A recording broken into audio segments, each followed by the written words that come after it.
She's burnt? She burnt. Somebody probably set the cone for or something. I don't know. She just come out of the woods to my house. That's the worst one I've seen. I couldn't believe she was still conscious and alert with the amount of burns she had. What did she do that was so awful that she would die a torturous death like this? That's what we want to know. I have nothing to do with nothing. That's my friend. I'm telling you, that's my friend. I would never hurt her. On March 24th, 2010, a man named Terrence sat outside his home in Pensacola, Florida, enjoying the fresh night air. By all accounts, it was a perfect spring night. That is, until a faint voice rang out from the forest surrounding his home. At first, Terrence couldn't make out what the voice was saying, and then it came again. A panicked and pained moan. It was a woman calling out for help. Terrence couldn't have had the slightest idea of the gruesome crime that had just been committed against this woman, a crime so brutal that you may have trouble believing it. In reference to the call, we're on scene and prior saying that the patient, she's got second-degree burns over 100% of her body, but she's saying that there was no vehicle involved, that people dragged her out of her house and set her on fire. At first, through the forest shrouded in shadows, Terrence couldn't make out the woman calling for help. Moments later, when he finally could, he was horrified. A 19-year-old woman, Audreanna Zimmerman, slowly stumbled toward him out of the darkness.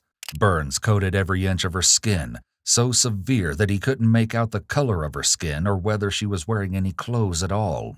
Terrence called 911 while Audreanna sought refuge on his porch. 911. What's going on out there? Somebody started burning up. Her, this lady on fire right now. Do what? She burnt all up. You gotta. She's burnt?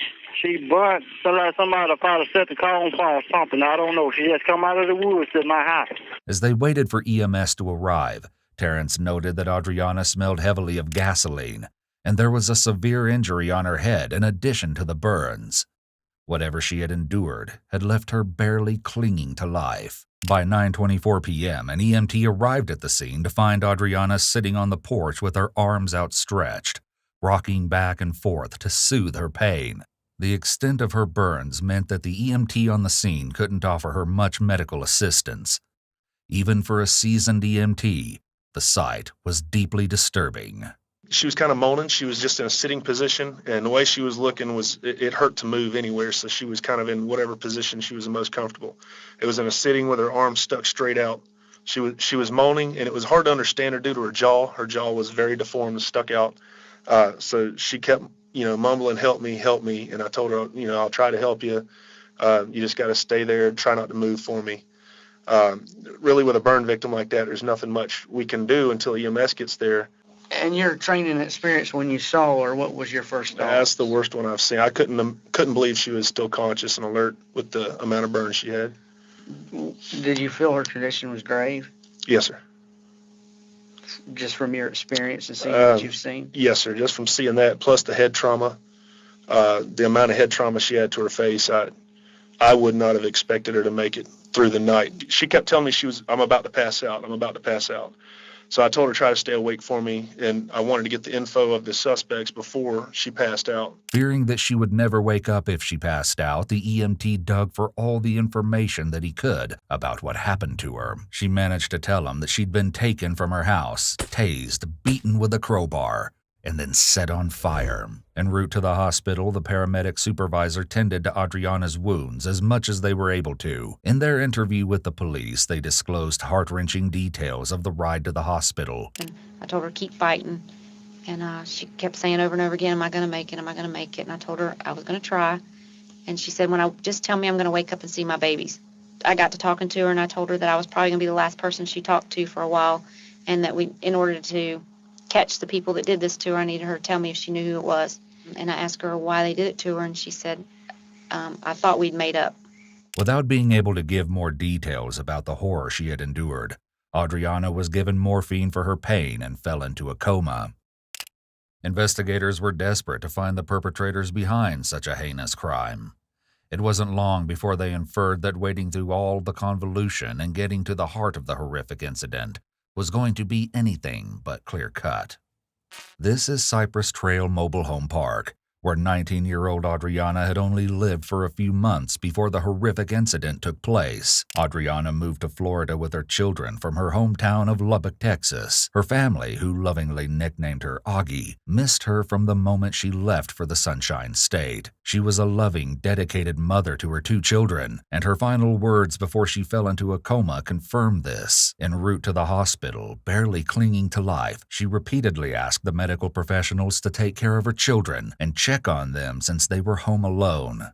Mere hours after Audreanna was taken to the hospital, law enforcement arrived at the trailer park. They knocked on Tina Brown's door at lot number 3 of the trailer park, where she lived with her 16-year-old daughter, Brittany Miller. Then they knocked repeatedly at lot number 1, where Heather Lee resided with her husband, Darren Lee. For nearly an hour, no one responded, until finally, after incessant knocking, Heather answered. She, Darren, and Tina had been holed up inside her home the entire time. By then, the police had plenty of questions for them. Throughout the interrogations you're about to see, law enforcement is forced to wade through a sea of contradictions and lies created by suspects who were seemingly racing each other to dry land. That race to escape began the moment Heather Lee was put in a cop car to be brought back to the station for questioning. The following footage has been analyzed by a qualified team, including a licensed professional counselor and a licensed attorney. It's cold in here. All right, come on, tell him. She said she's cold back here. Can you tell me what's going on? Huh? Can you tell me what's going on? Just hang tight, okay, dear? Okay. After setting Heather in the car, the police leave her alone for another 20 minutes. She fidgets anxiously in the back seat. What's your full name? Heather. H-E-A-T? H-E-R. You work anywhere? No, sir, not at the time. Several witnesses and neighbors interviewed alleged that many people in the trailer park sold illegal substances or allegedly worked as escorts, including Tina, Heather, Audreanna, and their partners. In the 4 months leading up to the battery of Audreanna, cops had visited the trailer park 25 times. But this time would prove to be the most ghastly, heartbreaking visit of all. What is going on? Okay. Well, first of all, we're investigating a battery here with your neighbor there behind you. Audreanna? I guess. The lady lives behind you. Listen to me now. Okay. I'm going to ask you some questions. Okay. I just see Audreanna earlier today. All right.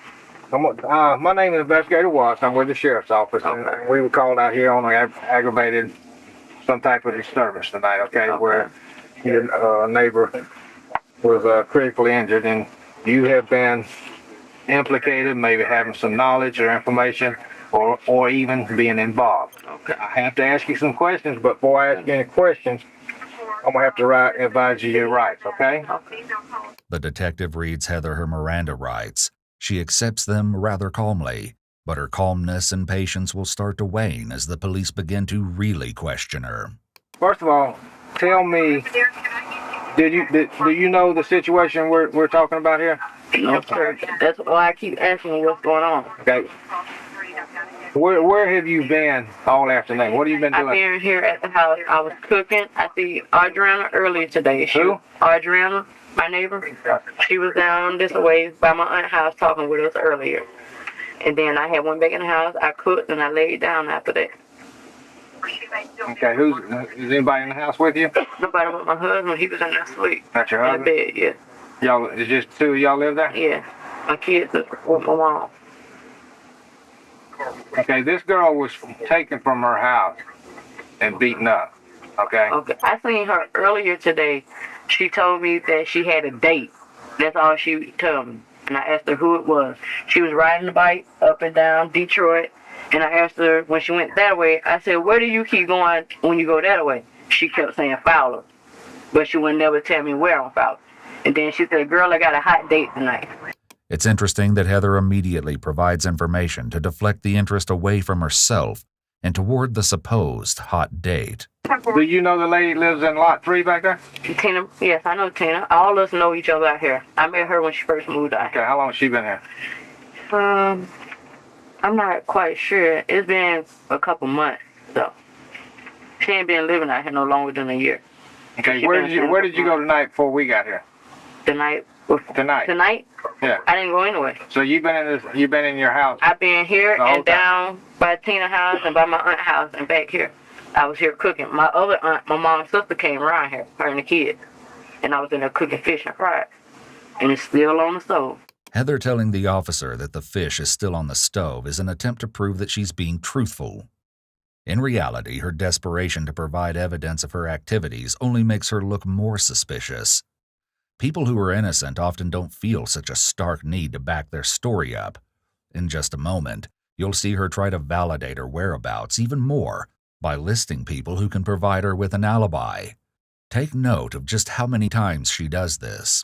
I want to sit here and believe what you're saying, but we're getting information. You know what's going on here. You and Tina. I don't know anything about what's going on here. Like I said, I was here at the house. My mom called me on my cell phone. I talked to my mom. My aunt came here, her, the kids. My two cousins was in the car with her. My aunt down in the fourth trailer, she seen me today. My Uncle Charles seen me today. So you're sitting here and telling me that you and Tina, y'all didn't have a problem with this girl back there? I didn't have no problem with Audreanna. I've been hanging out with Audreanna every day. All of us been hanging out together. You and Tina didn't jump on her? No, I didn't do nothing to Audreanna. I would not harm a hair on her head. Heather's protesting that she couldn't have been involved because she would never hurt any part of Audreanna is known as a convincing statement.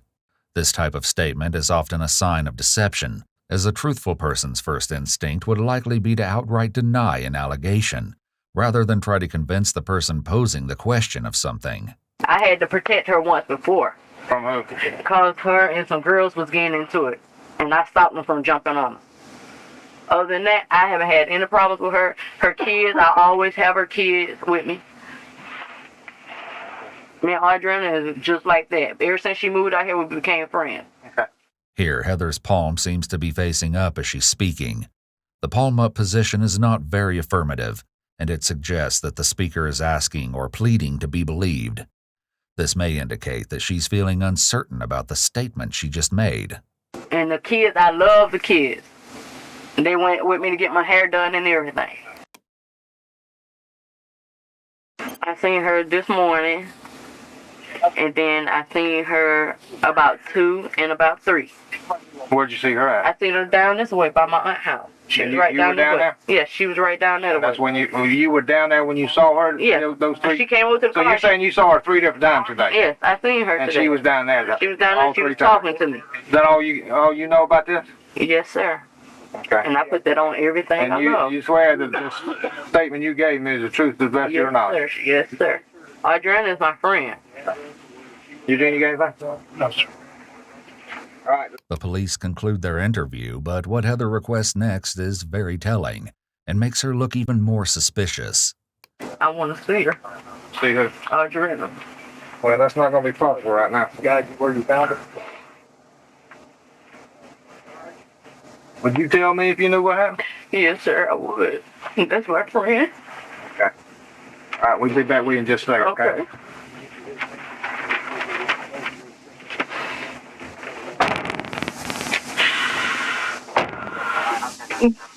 Once more, Heather is left in the car. She shifts uncomfortably and sniffles, wiping her tears until it seems she cannot take the anxiety brewing inside of her any longer. While to some her next actions may seem to be those of a desperate friend, to others they likely appear to be those of a suspect trying to feign concern. Baby!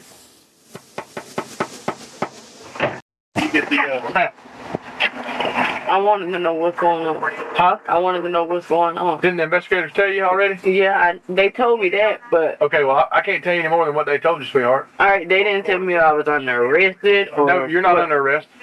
Okay, now, okay. How can I find out where can I go see her at? You just got to wait, okay? And then when they all get done, I can find out? Yes, ma'am. Okay. All right. Okay. Your husband will come in here. He wants to talk to you. Okay.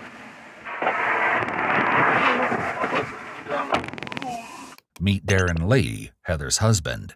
He's no stranger to run-ins with law enforcement, having been convicted of 2 prior felonies in 2001, including battery and sale of a controlled substance. As soon as he's put in the car, it seems that the couple begins retracing their steps in a discreet way to ensure her and Darren's stories are aligned once they're separated for questioning. This early in the investigation, we can only speculate as to the reason behind Heather and Darren having been placed in the vehicle together. It's possible that law enforcement just needs to secure them for the time being.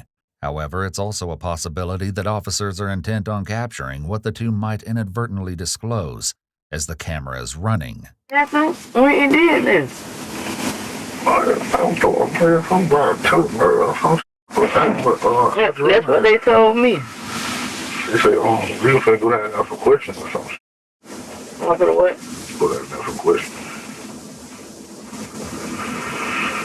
I told them before that, Block and Brown came by and ate some fish with them. Told them that y'all may leave.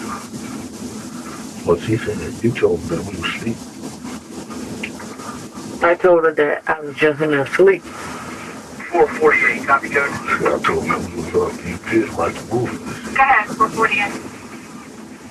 17, Yeah, and I was right there on the couch.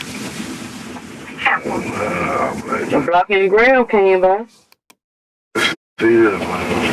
That's bored, man. That's why I'm not doing this. They hit my team back before I had enough questions. Y'all ain't getting charged this and shit. You don't want to ask y'all some questions. I ain't got no problem with going. Like I told him. I seen Audreanna earlier today. They talking about the gas can and everything else. What gas can? Gas can from the floor. The gas. Them gas cans being on the porch. I don't even know who gas cans it is. I told them Jerry. I don't know who gas cans those is.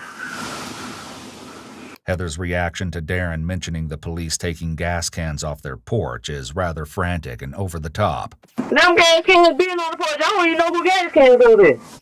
Especially considering the fact that at this time, officers had not even disclosed that Audreanna was burned. I ain't know what the hell was going on. They told me I just seen her today. And now they saying she in intensive care. I seen her before it got dark. All right, man. She asked me for a band-aid today. I'm gonna give you about a minute more, say your things, and we fixing to go. I need to talk to you real quick. All right? I'll give you about a minute more. Say goodbye. Hey, am I under arrest? You are not free to go at this time, so you can consider it whatever you want to consider. You're not free to go right now. Okay. All right? Okay. Okay. I think I can hold you 48 hours or something. I don't know. You are... 48 hours? I think you're detained at this time. How about that? So we get a chance to talk to you. They just want to talk to me. Oh.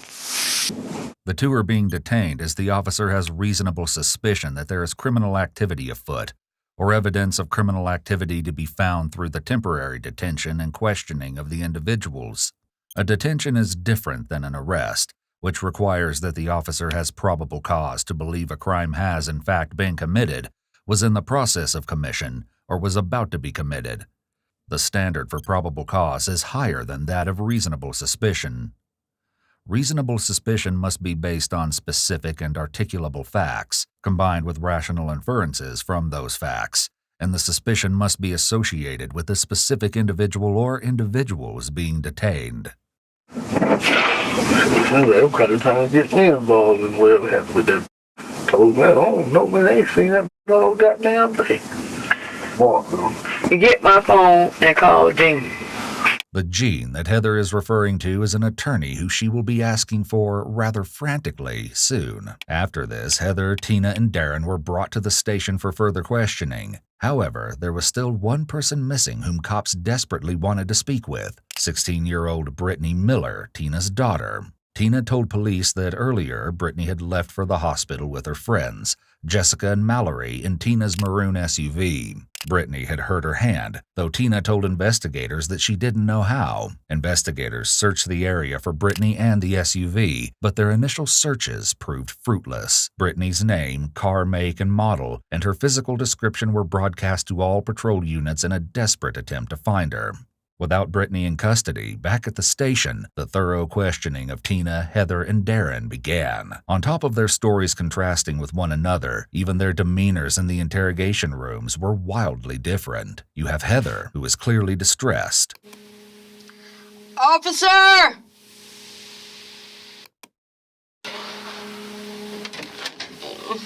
Yes, ma'am. Please give me a nurse or something. For what? I don't feel good.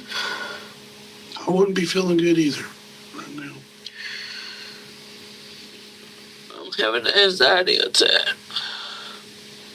I have anxiety attacks. I've already called. They're supposed to be coming back to you, okay? That's all I can do right this moment. Okay. Sit up there in that chair up there and set your head down on that desk. And just breathe right. Okay? Okay. Please let me go. Please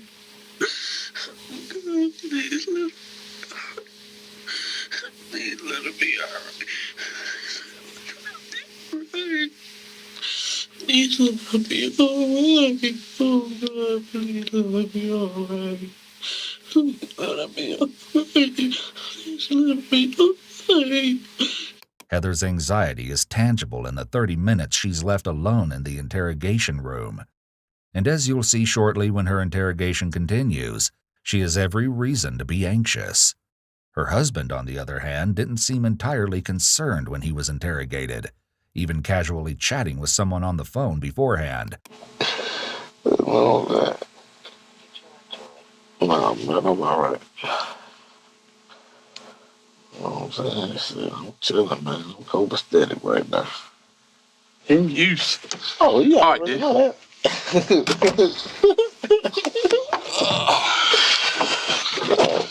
I'm really trying to do, but I'm coming to get home.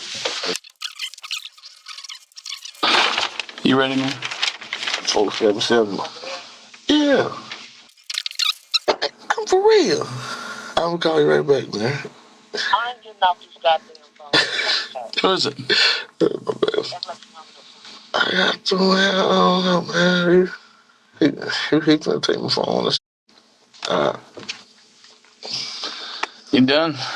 Yeah. All right. And then there's Tina, sitting emotionless in the interrogation room while she waits for police to enter and question her.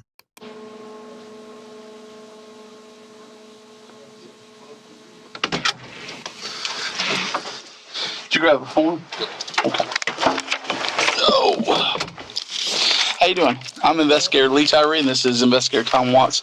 After this, the police remind everyone of their rights now that they are officially in the interrogation rooms. An important thing to note is that Tina was the first to be interrogated, followed by Heather. Take a look at how their stories compare. Even their initial retellings of why they didn't answer the door don't align. I've been talking to you for a few minutes. I was kind of trying to find out why you weren't answering the door when we came to your house this evening. You explained that you saw the cops and that you were nervous about that. Is that true? No. Okay. We were just watching movies. Okay, so you, Darren, and Tina were sitting in the living room. Heather were sitting there in the living room watching movies. Mm-hmm. And when the cops knocked on the door, what'd y'all do? We were sitting there. Okay. Why didn't you answer the door? It ain't my door. Okay. Did they do anything special when the cops knocked on the door? Turn out the lights, turn off The lights TV? were already off because we were being nosy, looking out the window, seeing what's going on next door. Okay, so you saw the cops next door first? Mm-hmm. Were the lights on before the cops came over next door? Yeah. And then y'all turned them off when they came over next door? Yeah, you can see better with the lights off. You don't see nobody looking back at you. Tina haven't been at my house all night. Okay, so you sitting there in the living room watching movies. Mm-hmm. Tina hasn't been at your house? She haven't been at my house all night. Where was she at? She came in. She came and knocked on the door, and I got up. She said the police was out there. Okay. And I just laid there. Did she come I was on the couch. I just laid there because I was asleep. Did she ever come in the house after she told you the police was there? She came in the house, and she sat down. In your house? Yeah, she sat on my couch. And what did she... And I asked her what was going on, and she told me she didn't know. I'm confused here because Darren told me that y'all you and Tina were there and cooking all night. Tina was there when I was cooking earlier, Okay. but she wasn't out there all night. Where'd she go? She had left. She told me she was going home. Okay. About what time was that? It was what time I was cooking. It was getting dark when I was cooking, and I stopped cooking about 6 or 7. So Tina left around 6 or 7? Yeah, she left. Okay. And when did she come back over to your house? She came back probably like 30 minutes to an hour later. So she was gone for 30 minutes to an hour. Yeah. And she comes back and the cops show up right at the same time? She came in and she said the cops outside. Did you see the cops outside that time? I got up and I looked and I seen the lights. You can see the spotlights. I see the spotlights. And where are they at? They was outside. Are they outside They was house, outside of Tina's house. They were outside Tina's Yes, house? they was outside of Tina's house. Were they outside of Audreanna's house at all or no? When I had came out, they was outside of Audreanna's house. Okay, that's when they knocked on the door when and you I answered came. the door. Yeah, when I answered you didn't the door. answer the door for like an hour. They didn't knock on my door. Oh yeah, they beat on that door. Not on lot 1 they did because I was laying right there on the couch and I didn't hear no locks. Even your husband said they beat on the door and you wasn't going to answer the door. And then Tina said they beat on the door and y'all didn't answer the door. I got up. It seems Heather is facing what is known as the prisoner's dilemma. This occurs when 2 or more individuals who are involved in a crime are isolated from one another and urged to confess to the crime. Each is concerned only with receiving the shortest possible prison sentence, and each must decide whether to confess without knowing what decision the other or others will make. And Tina said, hold on, don't answer the door. And I asked her why. Okay. We're getting a big diversity in this story. And I'm gonna tell you like it is. Audreanna is my friend. I would never hurt her. Tina came to my house and she told me not to answer my door. I asked her why. She said, because the cops is out there. Heather's emphasis points are extremely off here when she states she's my friend, then hits the table, followed by I would never hurt her, and strikes the table again. You can actually see and hear how her nonverbal emphasis does not naturally line up with her words as it should.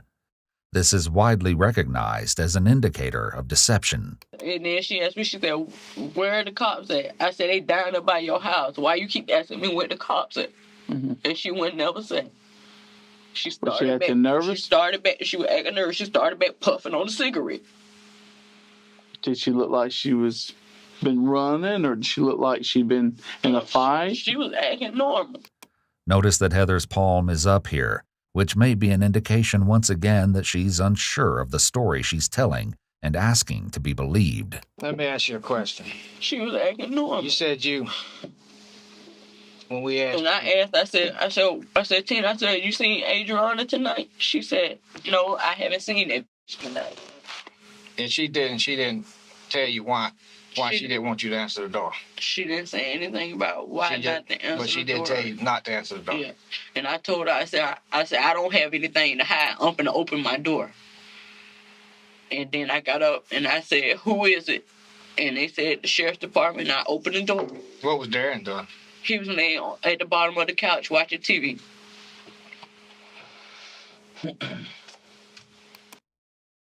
And you're absolutely sure of this? Yes, sir. I am sure. Because this story's a lot different than Tina's story. I am sure. As the investigator has pointed out, Heather's story is wildly different from her husband's. Okay, so you were sleeping until about 7, so you don't know anything prior to that? No. Okay. And your wife tells me this story about Tina coming in, saying the cops are outside, and that y'all look out and you see the cops surrounding Miss Zimmerman's trailer. And she says for y'all not to answer the door. Now, I don't recall any of that conversation going on in yours. Now, I do remember you saying y'all didn't answer the door because it was police. Yeah. Tell me about that. I don't want to say the police was out there. Okay, so you don't recall Tina coming in and saying that the police are outside? Tina was already in the house. Because your wife tells us that you and her at home alone, Tina comes barreling in and saying, hey, the cops are outside. And y'all see the cops outside. And Tina's saying, don't answer the door. No, that's a lie. That's a lie? Yeah. Okay. Because that's what Heather told us, your wife. I'll tell you that's a lie. Okay. Why would she lie to us? Do you know? I don't I mean, she was distraught. She was crying. She was telling us this story. She seemed like emotional. Emotional, but she also seemed sincere. Yeah. It's possible that Heather is lying in order to make Tina look bad and compromise her alibi, though clearly she and Darren aren't on the same page about that plan. Obviously know something's up. Yeah. So tell me what happened tonight. Nothing happened that I know of. Notice how Tina is rubbing her neck, which is a major red flag. It's obvious that she's feeling very insecure and apprehensive. Neck massaging in general is a calming response. In addition, rubbing the vagus nerve near the side of the neck, close to where a pulse is taken, actually results in the release of acetylcholine, which sends signals to the heart to slow down a person's heart rate. However, this isn't to say she's guilty, as she's clearly in a stressful situation, but it's also an important tell to take note of. See your arms and hands if I could. Okay, can I see the top signs? Mm-hmm. Okay, those old scars on there? Yeah, I have a puppy. Okay, and what's this right here? That little scratch there? This? Yeah. I have a puppy. Okay, and your puppy caused that? Look, I'm going to here. Got your chin? Okay. Nothing new. All right. Yeah, So where were you tonight? At Heather's. At Heather's house? Well, I was at home. My daughter's braiding my hair, so I was at home, but it started hurting, and her little friend started coming by. Remember what Tina has said here about her daughter braiding her hair. It will prove to be quite important as the investigation continues. So Heather said she was going to cook, so I went down there, and she was cooking fish and French fries, and then we just started watching movies. Okay. And did you go anywhere from there? Mm-mm. You were there all night until the cops came up there? Mm-hmm. Tina has put her hand to her mouth here. Whether conscious or not, many individuals will attempt to hide their lie by physically covering the source of their deception. What time did you go over there? Probably just started getting dark.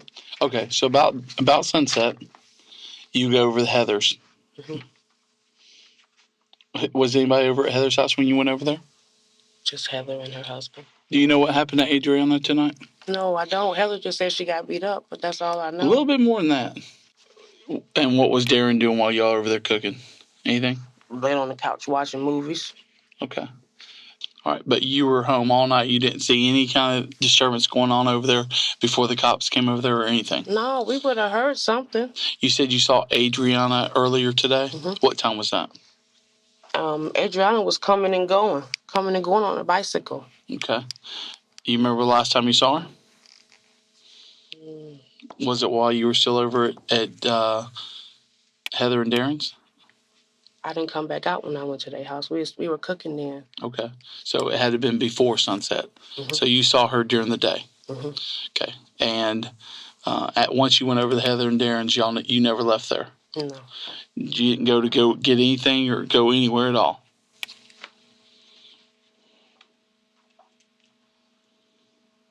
I don't think so.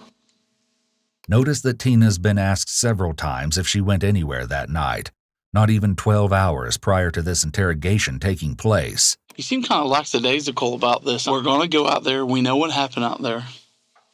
It's just going to be a matter of getting fingerprints and evidence back, okay? Out where? It happened at her house? No, it didn't. It started at her house. Right. And then it went somewhere else. What started at her house? The reason we're here. Well, we got some issues, okay?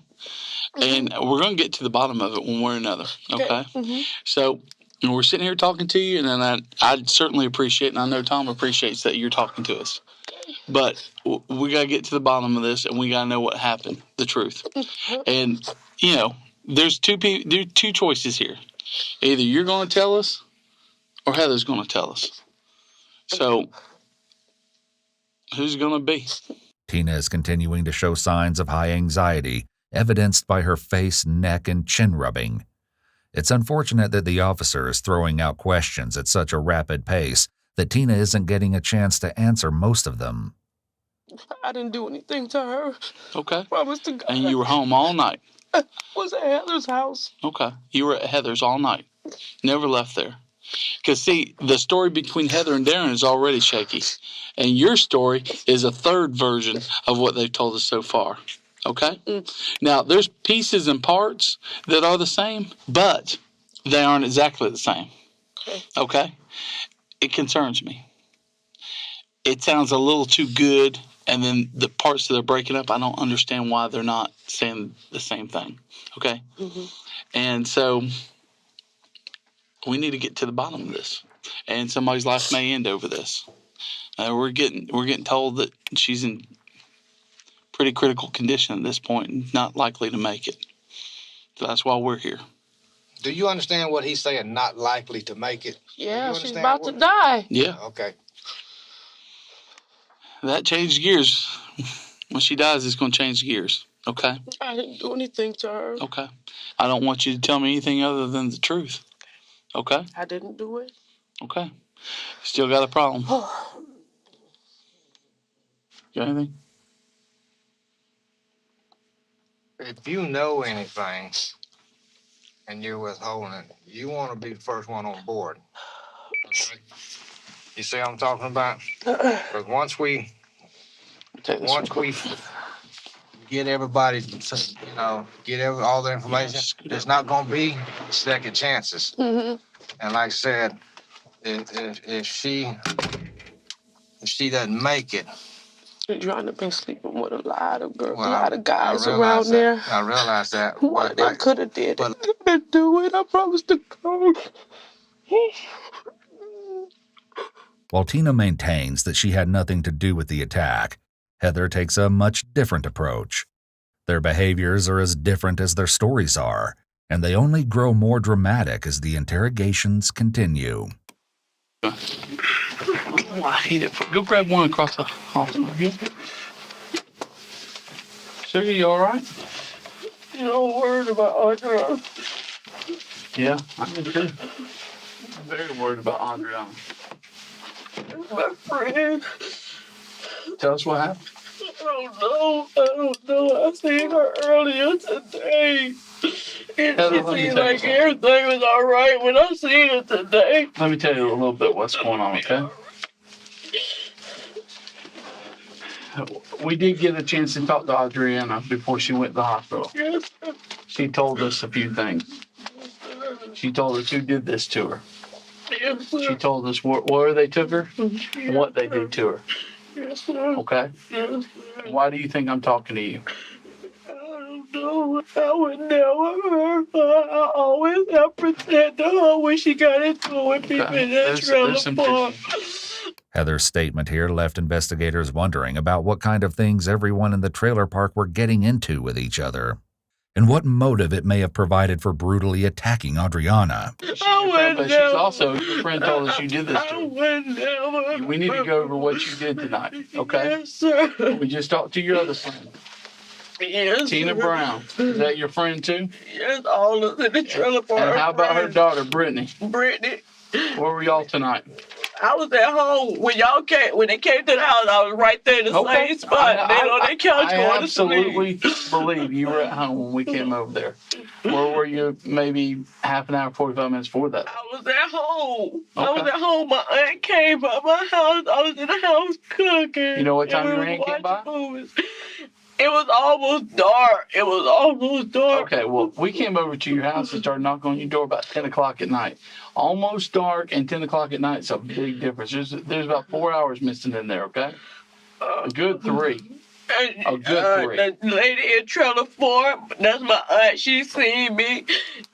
Jerry and Heather, a lot of more people seen me at home. Listen to me. You seen me about dark and 10 o'clock, there's a lot of hours in there. I was right there on that couch. Okay. So that's where you're saying you were right on that couch. Ram and Blanca came to my house. They were laying down watching TV with us. Okay. Anybody else come by your house? My aunt, my cousin Crystal, my cousin Kizzy, the little baby Junior came by. Graham came by, Blanca came by. And all Jared was at my house. Listen to me. And what time did they get by and what time did they leave? It was dark when Jared came by there. He always come down there and ask me for cigarettes. What's Jerry's first and last name? His name is Jerry Johnson. That's my uncle. And my aunt name is Terry Smith. We talked to them at the scene, I believe, didn't we? They stayed down in trailer floor. I think we got statements from them down at the end. My recollection was they didn't see her this evening. It was about 2 and 3. I was saying, I don't care about 2 or 3 in the afternoon. I care about tonight. That's the only time I see Audrey, and I haven't seen her since then. 2 or 3 in the afternoon doesn't matter. What time did your aunt and Terry Smith come by?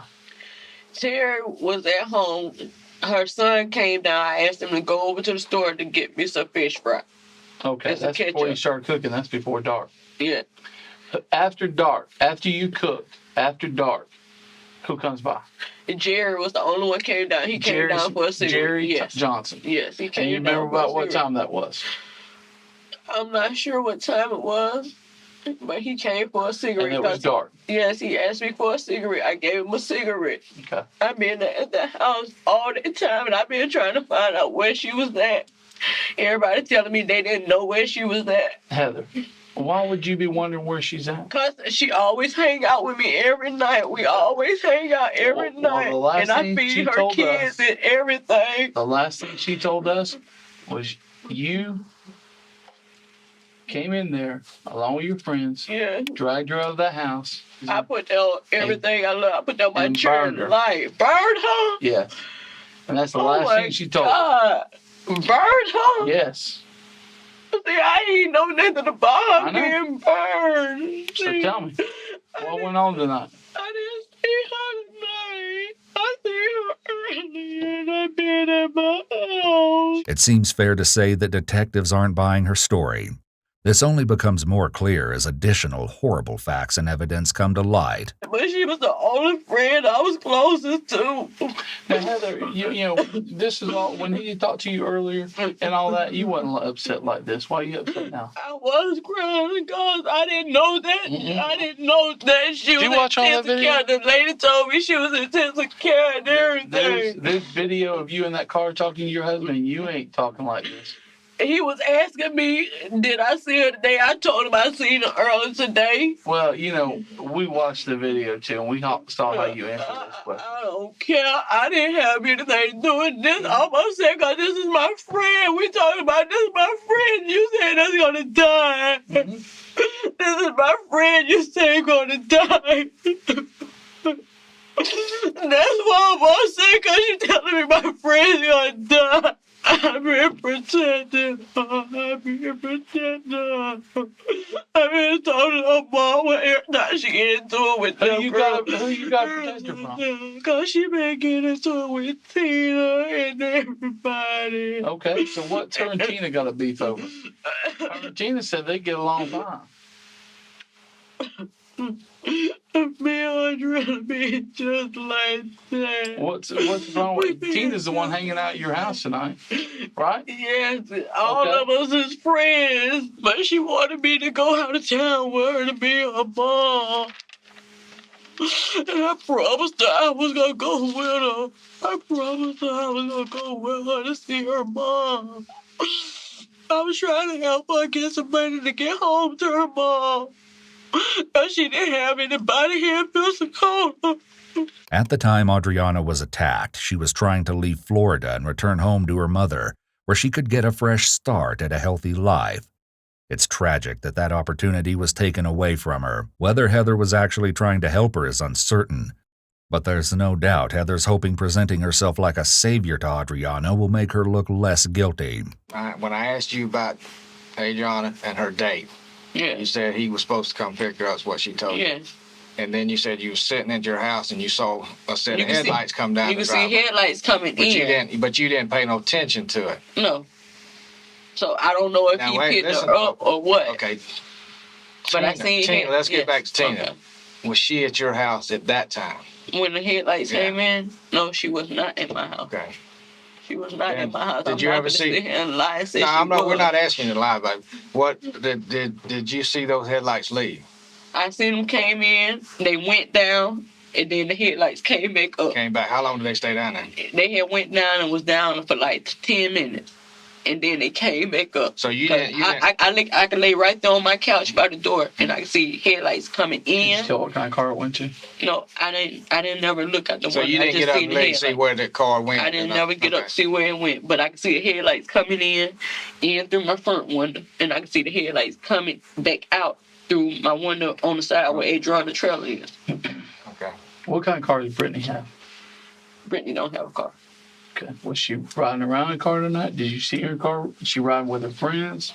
I didn't see her tonight. Soon after Heather was interrogated, the police returned to question Tina more. With Heather's testimony, they have some new ways to confront Tina. The stories are a-changing. It's interesting that Tina is sitting with her arms in her shirt, which isn't something we typically see with adults. We do know, however, that a fight or flight response can cause extremities to feel extremely cold. So, you had time to think about it. Where were you tonight? At home and at Heather's house. Okay. When did you go over to Heather's house? Like,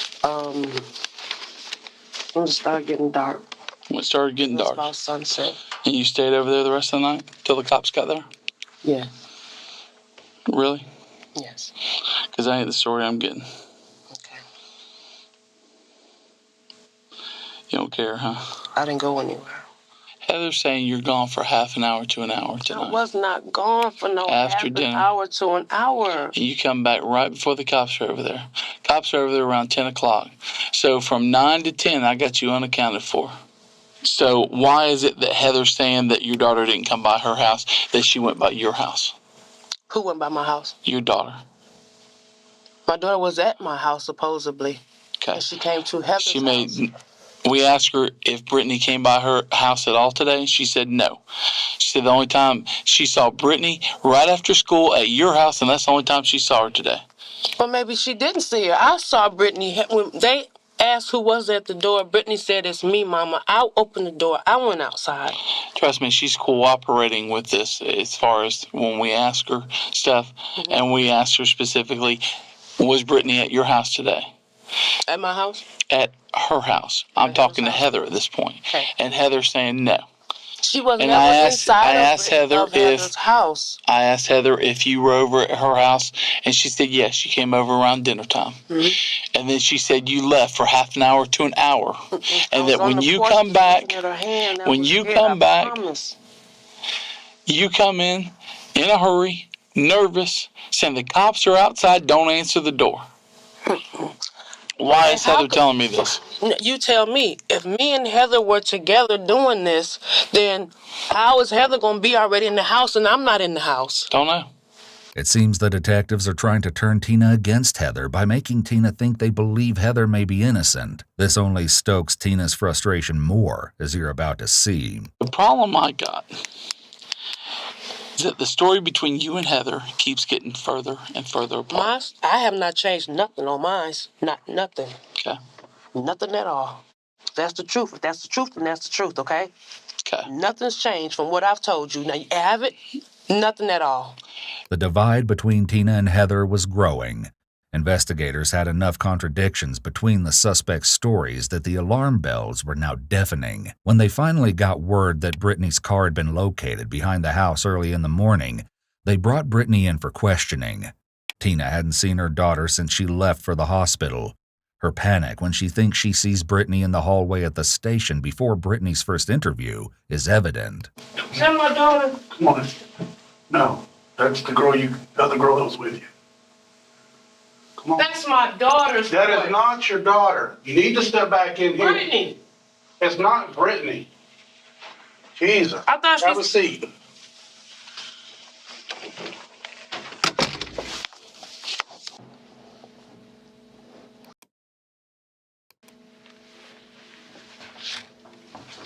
That's my baby, y'all. They're doing that too. She didn't do nothing. Ooh. He probably tell her all kind of lies. Is she afraid her daughter is about to reveal some incriminating information to detectives? Here in the state of Florida, when a minor is taken into custody, efforts must be made to contact a parent or guardian. But generally speaking, an interrogation can take place, and this is likely not going to be favorable for Tina or her daughter. According to 16-year-old Brittany, she hung out with her friends Jessica and Mallory after school until late into the night, at which point they left for the hospital. Her story of why the trip was necessary and why her right hand was now in a cast is interesting, to say the least. When police ask her to sign a paper indicating that she's been read her rights, she struggles to sign because of her broken pinky finger, bringing even more attention to the mysterious injury. Okay, I have to sign with my left hand. Okay. What'd you do to your other hand? I broke my pinky. It's really sloppy. Yeah, just do the best you can. Why is it that you think you may be here? I know we talked to your mom last night. Did she tell you? What have you been told? That they think that we did something to our next door neighbor. To who? Audreanna. Audreanna? What is it that you think happened? Have you been told at all? Huh? That I don't know. We used to hang out real good. We used to be real close. And then we just stopped hanging out like that. Just stopped? Mm-hmm. Did y'all have any beefs or anything like that?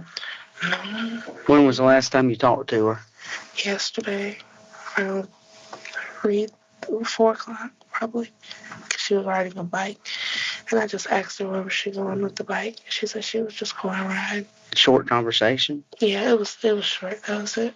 Brittany explains that she said hi to Audreanna when she met her friend Mallory outside Brittany's home before the girls entered. Went in the house and I started braiding my mom's hair. And then that's when my other friend came over that lives next door to me. And she started saying I was hurting her head and stuff, so we stopped. And then she left to go down to Heather's house. And me and my other friends, we just stayed there.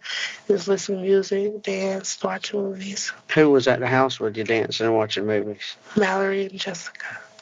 Mallory and Jessica. Is that it? Yep. Brittany explains that Jessica lives next door. The activities began around 5 o'clock that evening, she claims, and they continued into the night. About what time did everybody leave? They stayed the night. Mallory stayed the night, but Jessica, she went home. She went home about 6 o'clock in the morning because we was at the hospital. Because your hand? Yeah. Tell me how that happened. Mallory, we were in my room cleaning up my room, and I asked Mallory to toss me my key. And when she went to toss it, I went like that to try to catch him, and that's when I hit like the corner of the door right there. And that's how I broke it. In your bedroom? Mm-hmm. About what time did that happen? Around 1 o'clock, 1:30, and that's when we left to go to the emergency room. About 1 or 1:30? Mm-hmm. And I went, that's when I went to the house, and I told my mom I messed up my arm, and she told me to just go ahead and drive myself to the hospital. So you took yourself up there? Yes. Brittany claims that Jessica and Mallory went to the hospital with her. And you talked to your mom about hurting your hand before you left? Mm-hmm. I told her I went down, when I heard it, I went down to Heather's house to where she was at, and I showed it to her, and I told her I heard it, and she said just go ahead and go to the hospital. And that's when we left. So the only times I'm really missing is from about 6 to 1.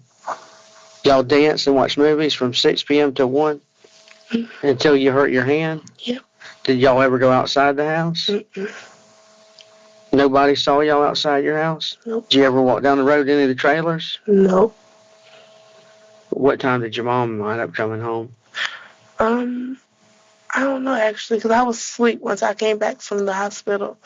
I went in her room and I went to sleep. And then that's when I got woken up by the police.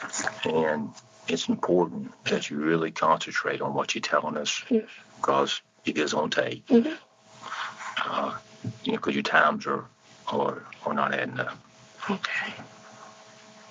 Because you weren't there at your house between 6 and 1. We know that for a fact. We were out there all night. Mm-hmm. So, I mean, this ain't something we need to even ask anybody else. Mm-hmm. And it's important you tell us the truth about that, or something that minor, if you want to fib about that.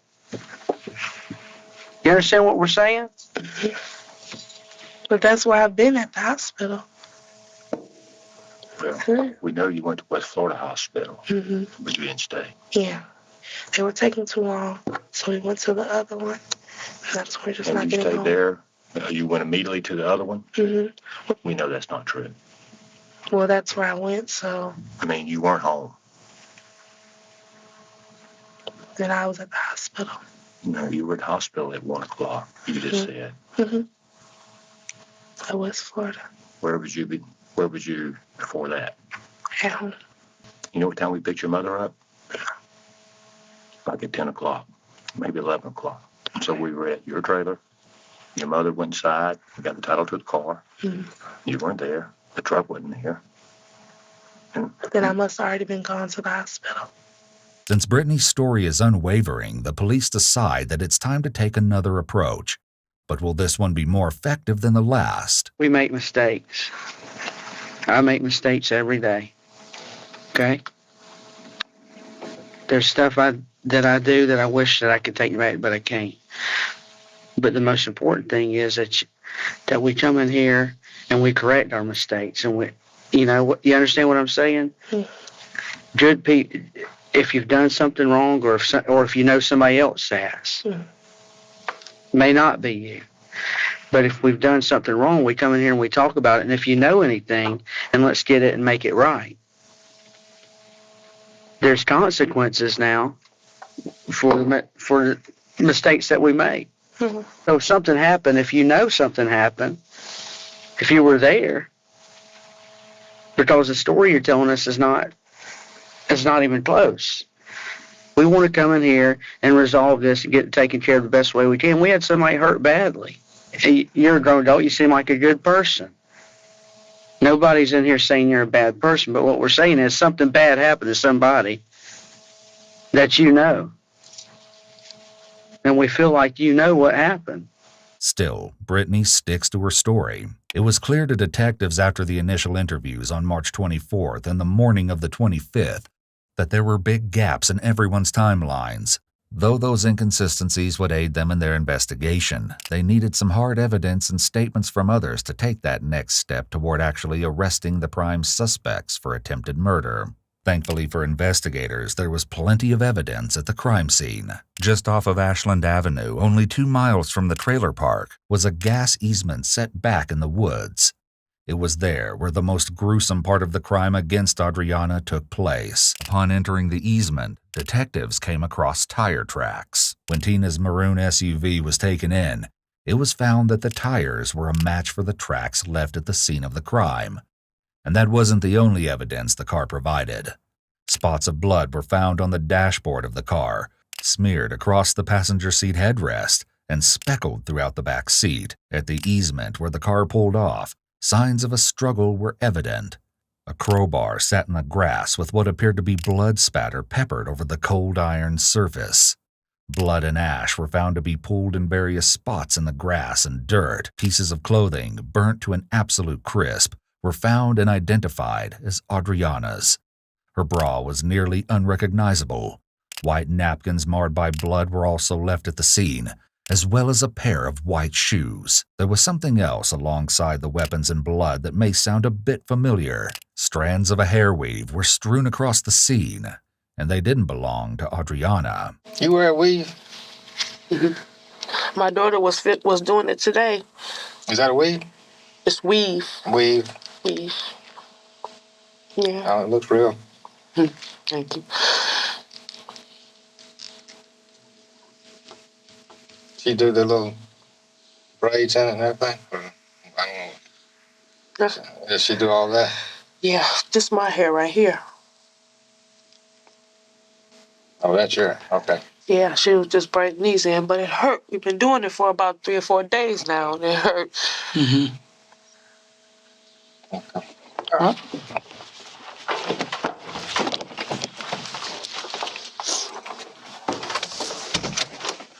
Could somebody grab me some toilet paper so I can blow my nose, please? Absolutely. Yeah. Thank you. The police returned to the interview room about 30 minutes later. By now, it's around 2 in the morning, less than 12 hours after the 911 call was made, and they have a request that Tina may not even realize the importance of. Tina, do me a favor. Stand up, turn around. Oh, yeah. Yeah. Okay. Look at this right here. Oh, that's weave in there. That's weave in there. Yeah, take that out home. I told you that my daughter was. Yeah. I didn't realize she was weaving all that in the back. Yeah, so this is all my hair right here. Okay.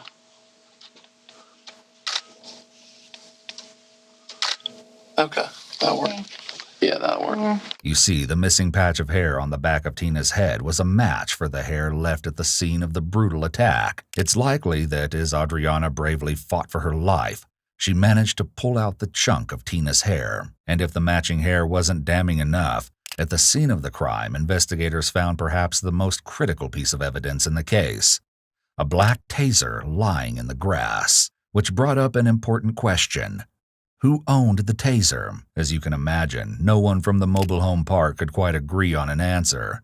Though they were eager to throw one another under the bus, their discussion of the taser gives a glimpse of the possible motive behind the gruesome crime and provides a look at how dysfunctional their relationships were leading up to the attack on Audreanna. In Tina's first interrogation, mere hours after the attack, investigators ask if she recalls police visiting to speak to Audreanna about problems in the trailer park the previous week. You know, the police came out there last week to talk to her about the problems she had in her neighborhood.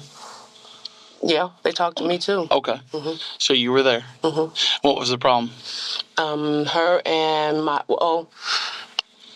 another girl come out there to fight Audreanna because Audreanna was supposed to have gotten smart with her on the phone. Okay. And Audreanna's boyfriend was there, Andre Smith, and he sent Audreanna in the house. No, he came outside the house, and he was saying that I was in the middle of that, which I didn't even know the white girl. And then he said, he cussed all the kids out and me that was outside. And he told Audreanna to go in the house and get that thing or whatever. She came back outside on the porch. She was on the porch cussing, and she came out in the walkway, and she tried to tase my daughter.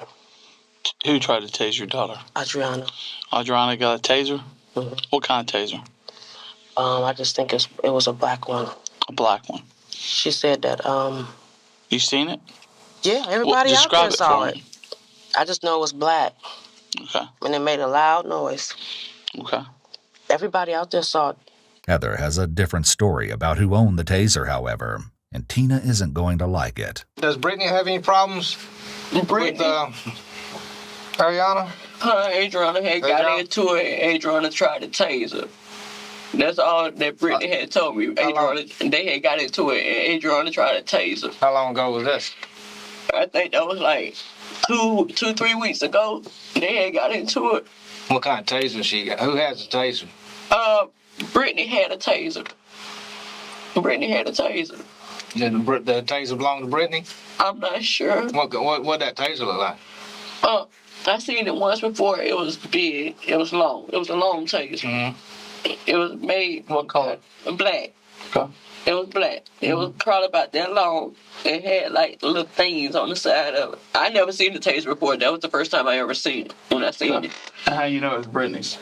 Brittany had it, so I don't know. Have you ever seen Brittany with that taser before this? No, today was the first time I seen her with it.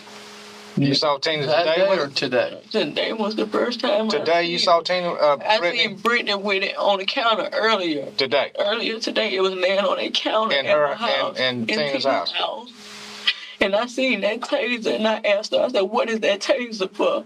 And they told me to stay out of grown folks' business. Mm. You can hear the uncertainty in her voice when she says no with an upward inflection.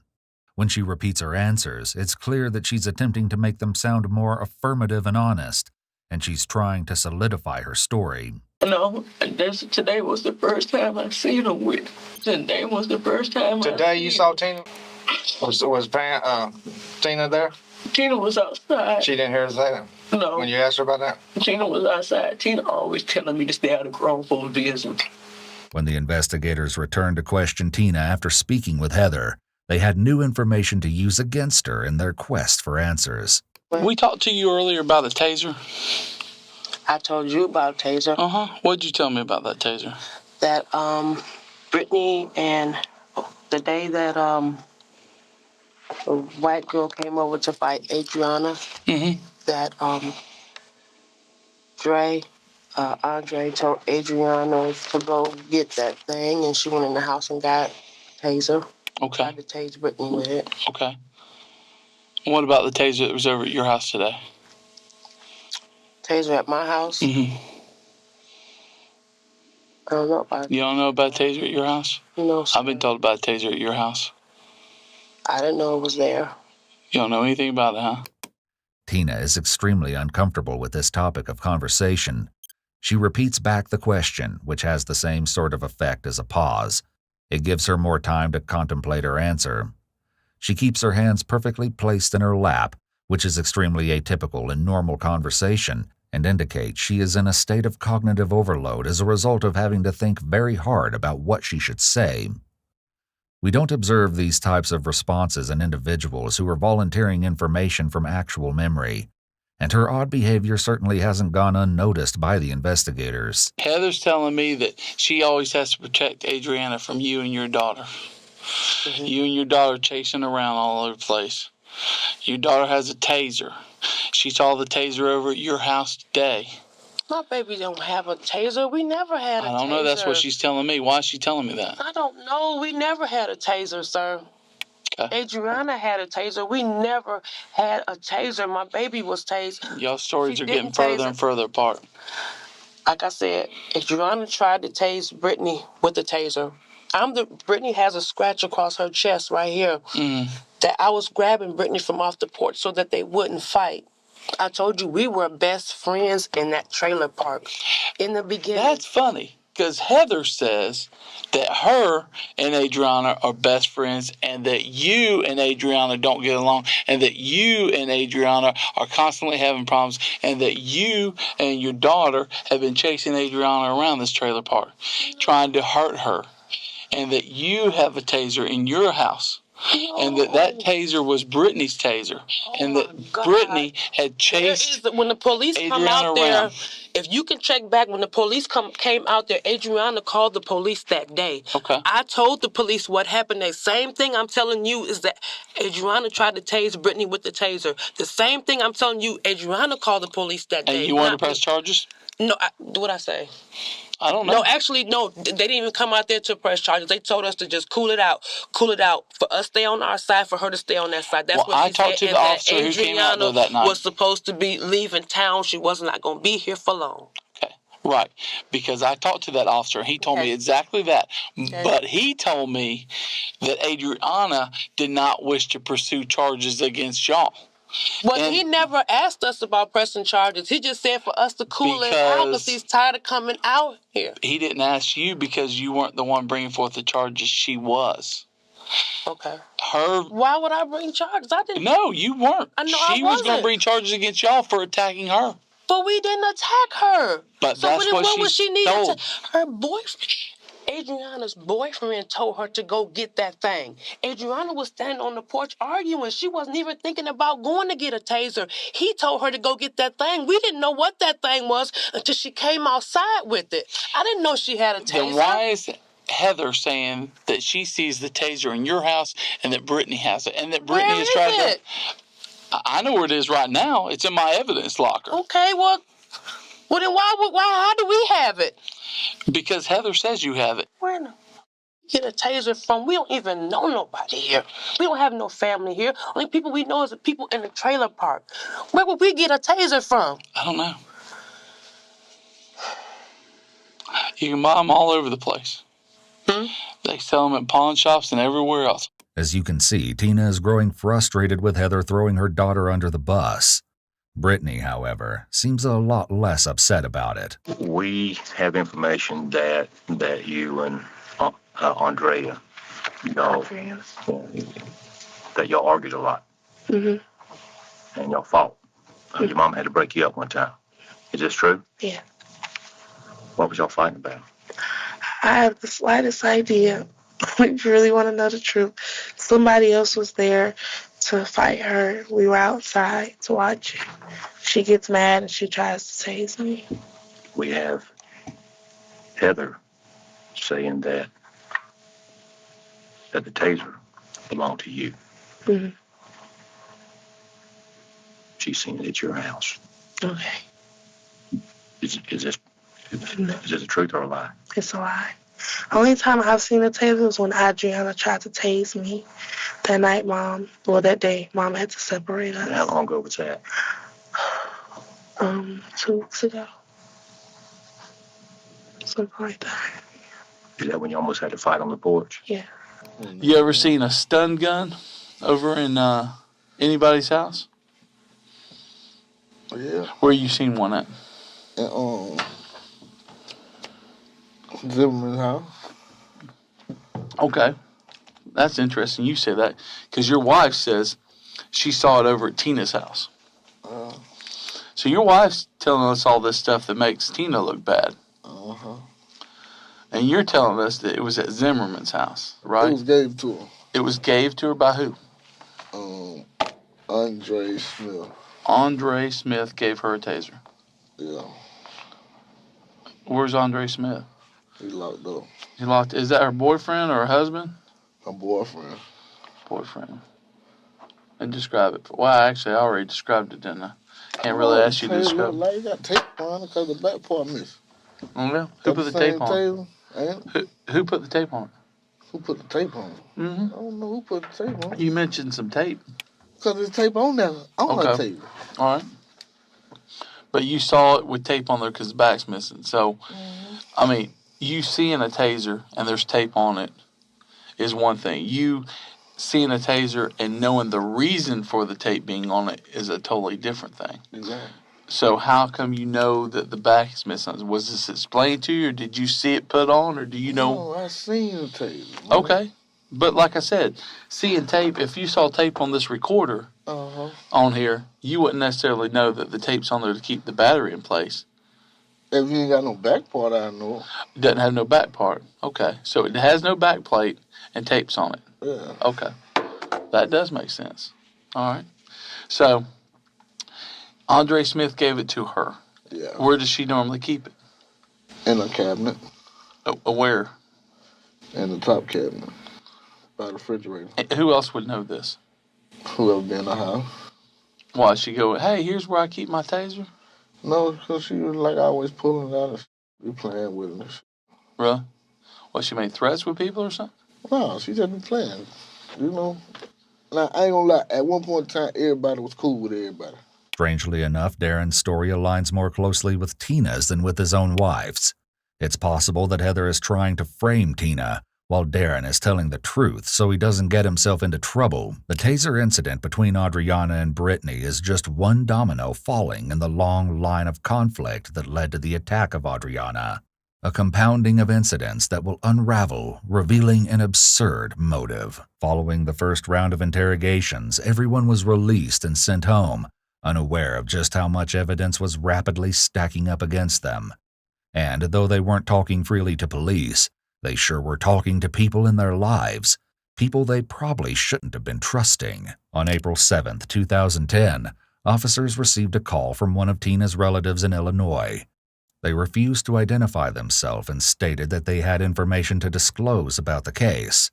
According to the source, Tina called her mother 2 days after the attack and admitted that she, Brittany, and Heather beat Audreanna. She managed to scramble away, which caused a heated argument between Tina and Brittany. Brittany tackled Audreanna as she made one last attempt to escape into the woods, and it was then that Tina lit her on fire.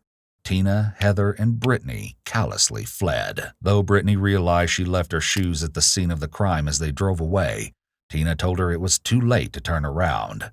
Afterward, Tina ordered Brittany to leave the area and stay away until the police were gone.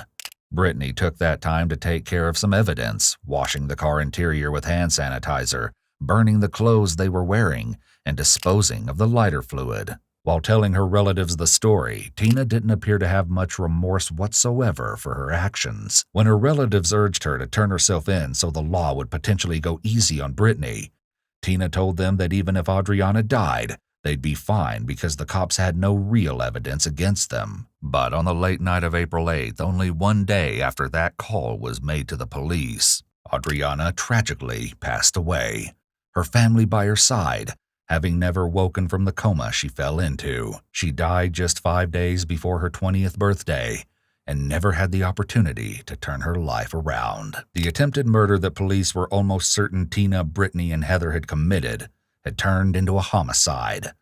On the same day that Audreanna passed, even more evidence against the three women was brought to light.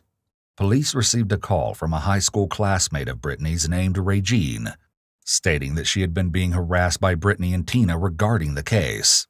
When police reported to the high school, Regine stated she had received multiple calls from both Brittany and Tina, trying to convince her to pose as Brittany during a polygraph test so that Brittany could pass. The police were almost certain they were the culprits, but the question of why they committed these terrible crimes in the first place remained to be answered. To get to the bottom of it, both Brittany and Tina were interviewed immediately after their arrests.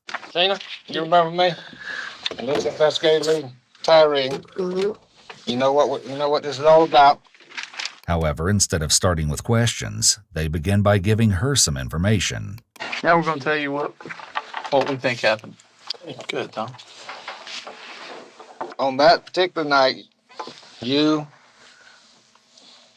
Brittany, and Heather were gotten in a verbal altercation, a physical altercation with Audreanna Zimmerman. Okay. The fight kind of escalated a little bit, got out of hand. She was attacked with a pry bar, whatever you want to call it, crowbar. And then she was disabled with a stun gun and then set on fire. And all this was supposed to happen in the trailer park and nobody heard it. Not at the trailer. I didn't say at the trailer park. I'm saying during that night. It originated at the trailer park. You, Brittany, Heather, and maybe one or two other people transported her over to the Ashland Avenue on the gas lines, and that's where the what? What? Ashland Avenue. What is that? It's out another road over by the house. And that's where it went bad. We've got information that you're involved in it. It's true they do in fact have some groundbreaking information. You see, there's a very specific reason that Tina was sought out by investigators, and when they finally divulge it, she's going to be absolutely shocked. Like this, Tina. Listen. Not only did our victim name you, You know first what? and We last went name, and talked to those not people only yesterday. did they name Heather, not only did they name your daughter, you've also told people. You know, that's how we know the story, too. Me? Yeah. Why don't you let me finish telling? Okay. Okay? Go ahead. We hear that you used lighter fluid, poured it on her and lit her up. And you're mad at Brittany because she got up off the girl, and that's how she got up and got to run away. I'm mad at my baby. Mm-hmm. Okay. What else, sir? Yeah. What else? What else is it? She told two people. Who? She told the fire chief and she told the EMS supervisor. Okay. Now, when did she do that? Right before they put her under. I got to talking to her and I told her that I was probably going to be the last person she talked to for a while, and that in order to catch the people that did this to her, I needed her to tell me if she knew who it was. She told me yes, and she named 3 girls, a Tina, a Heather, and a Brittany. She did not give me last names. And I asked her why they did it to her, and she said, I thought we'd made up. If Audreanna's supposed to have told these people this, wouldn't you think that she would have told them everything that can happen if you land on the ground and you burn up and you about to die? She told everything she could was the pain she was in at that time, and they didn't give her long because they had to put her out. She said, EMS supervisor told her, she kept asking her, am I going to make it? Am I going to make it? Am I going to make it? She said, I'm going to do the best we can for you. The detectives have become privy to some other damning information that they share with Tina, and it's all about to come crashing down on her. You ain't going around here telling people you killed that girl. You're talking to your relatives and telling them that, and they calling us. But you're talking to somebody and telling them that, she go ahead and die, y'all be good to go. Well, that ain't the case, is it? Because she died. She died last night. Succumbs to her wounds. They told us that she was in a coma yesterday. She died last night. She died last night. Why you think we come back out there like gangbusters today? Mm-hmm. That's why you're under arrest for murder. Dad is the one who told us that. Who? Our lawyer, Gene, his dad, he said he called down there and they said that she was in a deep coma. Well, she didn't come out of it. But guess what? We got information from the ME that she didn't make it because of the burns. Now you sit there, you think about it. You think about what we're saying. That woman, those kids would never see their mama again. You've got a chance to see your kids. You think I don't know that? You got a chance to see your kids again somewhere down the road.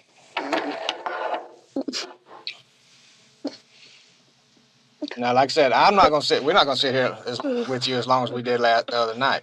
Maybe you didn't mean for it to be this way, but that's what I said. We don't know. So you need us to be able to tell your side of the story when it comes time to go before the judge. And by you just sitting over there, not, thinking we don't have nothing, we've only gave you a little bit of what we got. And believe me, it's not hearsay. We know that that night, those clothes were taken and burned that y'all were wearing. Burn where? We still had the same clothes on the next morning when they came to get us. Don't you have two small children? You know these children? She went to country. Yes, I know them. Okay. This is their mama they ain't never going to see again.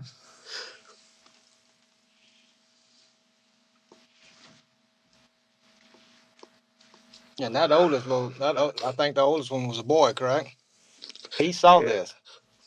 He saw the stuff going down at the trailer park that night. No, when those people said that those babies was locked up in the room. I'm saying the people said, they saw all the commotion with us at their all's house that night. They were sitting in the back of that patrol car. They knew something was wrong. Have you ever heard of a dying declaration? No. That's powerful.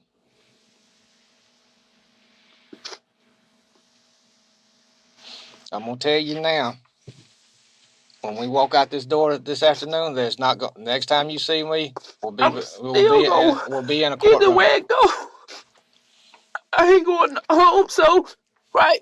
But Tina, I don't want to walk out this door. I want to talk, but I'm not saying nothing what I want to tell. I can't hear what you said. What'd you say? You Usually when I'm talking to somebody about a murder that's happened, and I'm giving them that advice that I think they should talk to me, because I realize it's probably one of the last things you want to talk to a person about. And certainly you don't want to tell the cops about it. But I think the thing that keep in mind and what I reiterate to these people is that, if there's circumstances, if there's a reasoning behind this that can be mitigating, I mean, if there's a reason why this happened that, shows why you did this, it had to be agonizing. And then to run a distance that she ran, because we know, I mean, the burnt clothes and her shoes and everything is right there in the woods. To run that distance to a house and beg for help and to wait there, still cooking, for the ambulance to get there. And then the last thing you're saying is, besides telling who your accusers are, am I going to see my kids? Am I going to live? Those are your last questions before you're knocked out and told, hey, you may or may not talk to somebody again. In one last-ditch effort to get a confession or some semblance of remorse from Tina, a detective presents her with a photo of Audreanna's charred body. Just let me tell you something. That's her body. Hey, let me look at. I want you to look at him so I know you understand what I'm saying. The medical staff and the medical examiner's office didn't even know if this girl was white or black female or white female, because she was so burnt so bad. They didn't have a copy of our report at the time.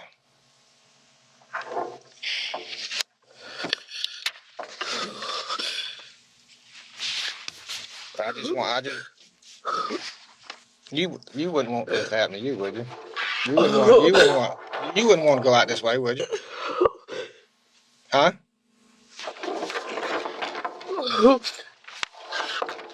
Yeah, we're gonna transport you across the street. Just hands right there right now. Okay. Tina doesn't budge. However, the photos have clearly had an effect on her. After she's left in the room waiting to be taken to jail, she mumbles haunting things to herself through her sobs, even seemingly calling out to Audreanna. The words she chooses to use are bone-chilling. Audreanna, Lord have mercy. Come back and haunt us, terrorize. Please, Audreanna. Audreanna. I told you. Oh, you was a sweet girl. Oh, I tried to avoid. The question of why they committed these terrible crimes in the first place remained to be answered. As it turns out, there were numerous alleged love triangles within the trailer park. All of the dirty truth, it seems, began making its way to the surface. Not only did Audreanna reportedly tell Heather that Tina was sleeping with Darren, but allegedly Audreanna herself was sleeping with Darren. And Heather had confronted her about it. It's a messy web of cheating and lies, one that Darren is surprisingly transparent about. However, he leaves out something that came out during the trial. According to Tina, she only slept with Darren in exchange for substances. Tell me what was going on. There's been a discussion between us about an accusation flying around between you being accused of sleeping with your neighbor and friend of your wife. Is that correct? Yeah. What's her name? Tina Brown. Tina Brown, okay. So the accusation is that you've been sleeping with Tina Brown, and who has been making these accusations? Everybody. Everybody. Yeah. Has Audreanna Zimmerman been making those accusations? Yes, my wife told me that. She told her that today. Okay, so your wife told you that Audreanna had reported to her that you've been sleeping with Tina Brown. Is that correct? Yes. Okay. If you recall, in Darren's video interrogation with police, he dilly-dallied on the phone while he was unashamedly talking and laughing with someone who wasn't his wife. I will call you right back, man. You done? Yeah. All right. Who's that, Heather? Little tenderoni. Huh? I don't know, the little tenderoni, man. Oh, sorry. When you said you were on the phone with your sugar thing or whatever just now, was it Tina you were talking to? No, that's somebody else. Okay.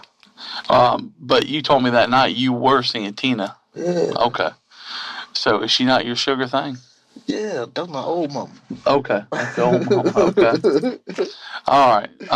Did you and Ms. Zimmerman have any kind of relationship? Somewhere. All right. Did y'all have? Somewhere. Okay. This ain't like Monica Lewinsky, man. We you know, did you have sex with her or did? Yeah. Okay.